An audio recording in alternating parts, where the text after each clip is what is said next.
Taiwan. I'm Tiffany Wong with news from here in Taiwan and around the world. Premier Zhou Rongtai says the new Taiwan dollar's sudden rise against the U.S. dollar has nothing to do with trade talks between Taipei and Washington. 这次的讨论跟谈判内容从未涉及相关所谓的汇率问题，没有涉及到汇率问题，也没有任何直接的谈判汇率问题。 The new Taiwan dollar saw its biggest growth in decades against the U.S. dollar over the past few days. But the timing, coinciding with Taipei's tariff talks with Washington, has sparked speculation that they might be related. Taiwan is listed on the U.S. Treasury Department's currency monitoring list, but the premier says Taiwan does not manipulate its currency. 台湾不是操纵汇率的国家，我们也断然的不容许秃鹰来影响、破坏、操纵台湾的汇率。 有任何发现不法，已经请央行以及所有的金融单位，我们严查严访。 As of reporting time, Taiwan's exchange rate sits at around 30 new Taiwan dollars to one U.S. dollar. For now, the currency fluctuation seems to have stabilized. Leslie Liao explains how a stronger currency might not be a good thing for Taiwan. Taiwan's currency, the new Taiwan dollar's value, has been growing at a record rate against the US dollar. While that might seem like a good thing, here in Taiwan, businesses are not so sure. Taiwan is an export-driven economy. That means it sells a lot of goods overseas. If its currency is cheaper or weaker, then people buying Taiwanese goods with other forms of money will find those goods less expensive. For example, if someone wants to buy $100 US worth of merchandise from Taiwan, under a high exchange rate, say 33 new Taiwan dollars to $1 US, then they can buy 3,300 NTD worth of goods. But under a lower exchange rate, which is comparatively stronger, say 30 NTD to the greenback, that same 100 US dollars will only get them 3,000 new Taiwan dollars worth of goods, 10% difference in buying power. So what good is a powerful new Taiwan dollar if it can't attract buyers? Not only that, but what happens if your customers only pay you in the depreciating currency? 如果照这样看的话，可能很快就会涨到29块。我们现在已经没利润了，所以不用跟我谈利润了。收回来的都是美金，国内的一些厂商的报价都是以台币为主，等于你的获利会少掉8-9%。 And that's not to mention the hit that tourism might take if the NTD stays strong. Potential visitors might not like to pay more to get less due to exchange rates. But there is one saving grace: imports. Things that Taiwan buys from overseas, like seafood and agricultural products, will be cheaper by comparison. 进口东西的成本来下降，那对在整个经营的利润有增加。 So there is at least one silver lining, but the clouds are still gloomy. Taiwan's economists say that Taiwan's export economy far outweighs its import economy, and this sudden spike in currency appreciation will have consequences. 我们台湾的 GDP 有60%到70%的产业，他们是受到严重的冲击，订单的情况不好，他不大可能再给你加薪。那严重的话，甚至会有无薪假，那会有更多的失业。台币上升1%，对台湾的传统产业可能会影响到0.1到0.3% 的一些营收，还有美元的贬值，中国的倾销让传统产业可能比较雪上加霜。 It might seem counterintuitive, strange even, that Taiwan thrives more when its currency is cheaper. But for an export-dependent economy like Taiwan, that's the reality. A currency that's worth more is actually worth less for many businesses here. Andy Xue and Leslie Liao for TaiwanPlus. With Premier Zhou stressing that the U.S. has not pressured Taiwan to appreciate its currency, Taipei officials are continuing to negotiate lowering U.S. tariffs. Meanwhile, Taiwanese businesses are making their own moves to protect their interests. Joyce Tseng reports.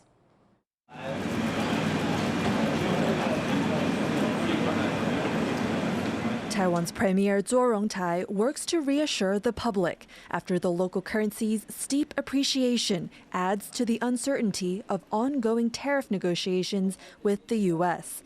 Officials from both countries met in D.C. last week for their first in-person talks, and the Premier is optimistic. 在这一次上周的实质面对面的谈判当中，进行的过程相当的融洽，也为后来奠定了好的基础。 The U.S. has been negotiating for weeks now with dozens of countries about the tariffs. U.S. President Donald Trump says there could very well be trade deals to disclose soon, something he said last week and the week before. Despite the uncertainty, U.S. Treasury Secretary Scott Bessent is doubling down on the tariffs' stated goal to revive American manufacturing. Tariffs are engineered to encourage companies like yours to invest directly in the United States. Make your products here. You'll be glad you did. As officials work on securing a deal, Taiwanese entrepreneurs are putting their heads together to protect their businesses. At a recent forum in southern Taiwan, executives from a range of sectors got together to exchange ideas on how to globalize their businesses, a necessary step, they say, to survive. I think everybody knows that we're an island type of country, right? So we have only 20 million people on the decline still, so there's no way we can go except going abroad. At the event, hosted by Taiwanese alumni of the University of Michigan, executives shared their experiences operating in places like Vietnam, Germany, and the United States. Casey Kong helps Taiwanese firms invest in the state of Michigan. He says fears that U.S. production costs will be higher than Asia are valid, but that this does not mean investments won't pay off. Certainly, there will be winner and loser. Higher costs don't always translate into higher margin, but in this case, I think if you focus on the U.S. market, maybe the new change might create more additional opportunity that's not currently in their business plan. Alan Cheng also assists Taiwanese investors looking to expand in the U.S. He says entrepreneurs need to fundamentally shift their business approach, emphasizing soft-skill traits like courage and confidence to get a good deal.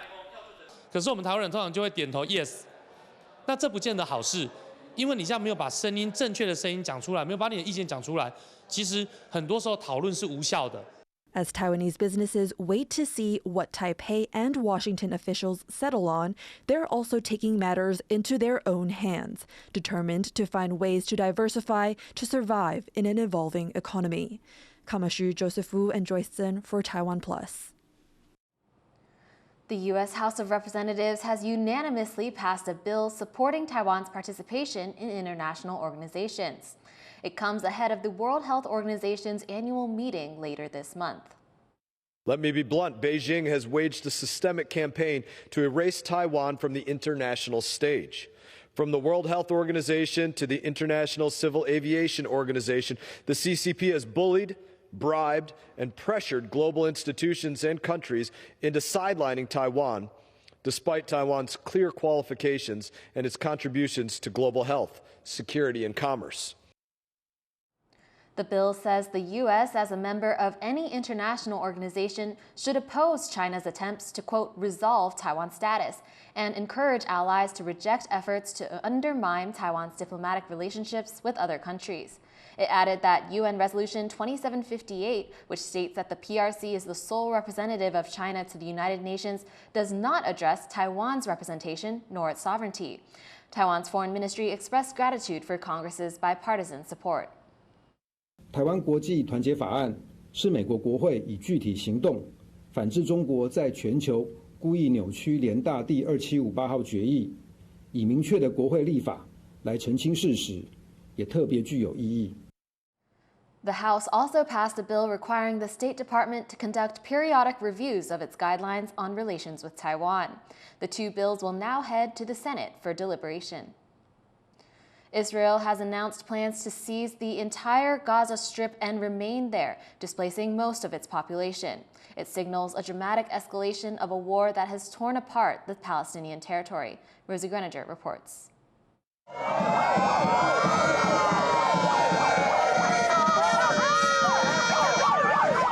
Protesters and police scuffle outside the Israeli parliament in Jerusalem. As huge demonstrations take aim at the government's plan to extend its military campaign against Hamas in Gaza. Sick and tired of this war that never ends. We don't want to fight a war that only keeps Netanyahu in power. We want the hostages back. We want our soldiers back. Our kids are being sent to a purposeless war. After Hamas attacked Israel on October 7, 2023, killing 1,200 people and taking 251 hostage, Israel retaliated, launching a war in the enclave that has killed more than 52,000 people. Since then, the country has taken control of about half of Gaza. But now Israel's security cabinet has approved plans to seize the entire Gaza Strip and stay there for an unspecified amount of time to, quote, defeat Hamas. אתמול בלילה ישבנו עד שעה מאוחרת בקבינט והחלטנו על פעולה עצימה בעזה. זו הייתה המלצת הרמטכ"ל. Tens of thousands of Israeli reservists are being called up with troops to occupy positions in Gaza. The proposal also calls for hundreds of thousands of Palestinians in Gaza, many of them already displaced, to move to Gaza's south. The operation will include a broad attack, including the evacuation of most of the population of the Gaza Strip. This is in order to protect them in a sterile area away from Hamas. The mass displacement is set to worsen an already dire humanitarian crisis in the Strip. There's been an extreme shortage of essential aid over the past year and a half of war, made worse 9 weeks ago when Israel imposed a blockade on the enclave as fighting resumed in Gaza after a brief ceasefire. Much of the population is now facing imminent famine. The situation here is extremely difficult. The children are exhausted from hunger, and we adults can't even walk in the streets. There is no medicine, no flour, and vegetable prices are very high.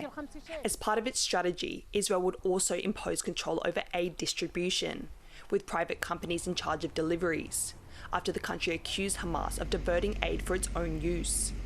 But relief agencies say that plan violates basic humanitarian principles and is logistically unworkable. So we have made it very clear that the mechanism, this plan that was presented, is not in line with the humanitarian principles, and giving more operational control to a party to the conflict would risk aid not reaching the vulnerable people who actually need this aid the most.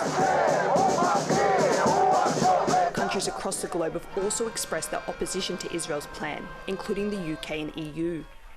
The operation is not expected to be launched until after US President Donald Trump visits the Middle East next week. But as Israel continues to mount its deadly assault on Gaza, this announcement is another painful blow for the tens of thousands of Palestinians living in the conflict zone. Delphine Chen and Rosie Greninger for TaiwanPlus.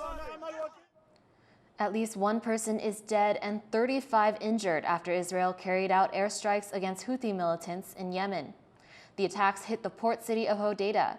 The strikes come a day after Houthis struck near Tel Aviv's Ben Gurion airport with a ballistic missile.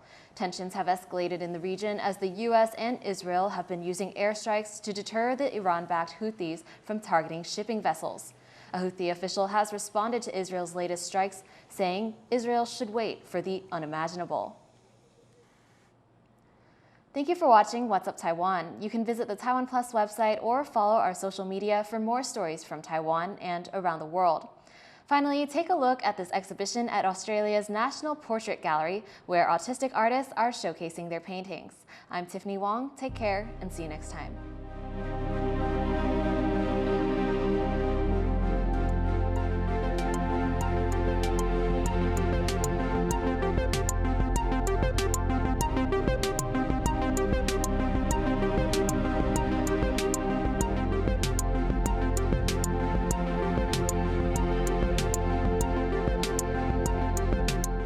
For more stories from Taiwan and Expo 2025, visit TaiwanPlus.com.